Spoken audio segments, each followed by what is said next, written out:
C'est donc ça les vacances? Cette sensation de vide? L'été, ou en d'autres mots, la grande saison du désœuvrement, que faire? Où aller? Pourquoi Dieu nous a créés de sorte à ce qu'il soit impossible de se mettre de la crème solaire dans le dos? Était-ce là un signe? Dieu nous offre ce conseil, mais restez chez vous, bande de dégénérés. Y a pas de coin d'ombre au bordule, et personne ne veut de toi avec ta peau qui pèle entre les omoplates. Eh ben moi, cet été, j'ai pris Dieu au pied de la lettre, merci. Et je suis restée chez moi, store fermé, à lire des BD. Parce que ouais, on va pas se mentir, n'en déplaise à mes profs de primaire, les bouquins, c'est quand même vachement plus facile à comprendre avec des images. Et croyez-moi, c'est pas moins intéressant.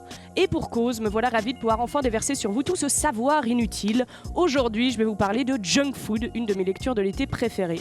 La BD, elle est sortie en début de l'année dans la collection Sociorama de Casterman, une collection qui mélange sociologie et fiction. La sociologie, mec. Si ça prouve pas à tous les profs de français qui nous écoutent que la BD est une affaire sérieuse, mais je sais plus ce qu'il leur faut. Junk Food traite donc des dessous d'une addiction dont on entend peu parler ou en tout cas toujours très mal, l'addiction à la nourriture. Le livre raconte par témoignage anonyme les réunions de food addicts, en gros c'est des junkies de la bouffe, parce que même si on est tous dépendants à la nourriture, bah ouais, parce que sans ça on serait genre mort, bah la nourriture dans notre monde de surconsommation c'est plus seulement un truc qui nous permet de survivre, c'est aussi un machin qui peut nous amener à dévaliser un rayon de pizza surgelée en pleurant dans un supermarché. Et c'est vrai que je pense pas être la seule à avoir remarqué que manger du chocolat, c'est un peu comme mordre dans un bisou. Oh, c'est chou. Cette BD est illustrée et coécrite par Emily Gleason, une dessinatrice de folie qui fait preuve d'une inventivité de bâtard pour mettre en dessin ses personnages. Ses dessins, c'est de la couleur partout qui te pète à la gueule, des personnages démembrés où la figuration de leur émotion n'a aucune frontière.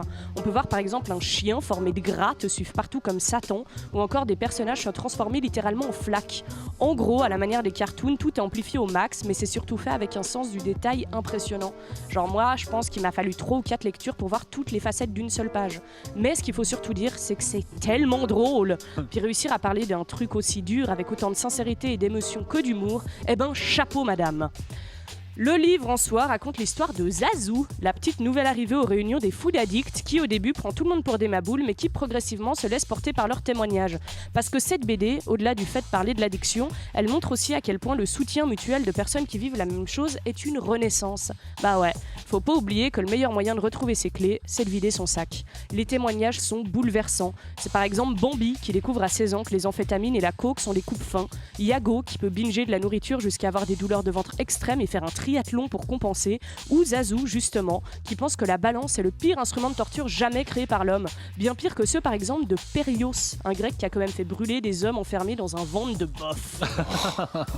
En gros, lire du Emily Gleason, c'est un peu comme prendre de l'ecstasy sur 250 pages. On est shooté à l'endorphine, les choses se déforment, on est pris d'amour pour toutes les personnes qu'on voit et on s'ennuie jamais. La seule différence, c'est que le lendemain, la vie est toujours aussi belle et en plus, on peut relire la BD avec les mêmes effets, puisqu'il y a toujours plus de drôleries à découvrir. Alors foncez lire Junk Food de Emily Gleason et Arthur Croc à Casterman.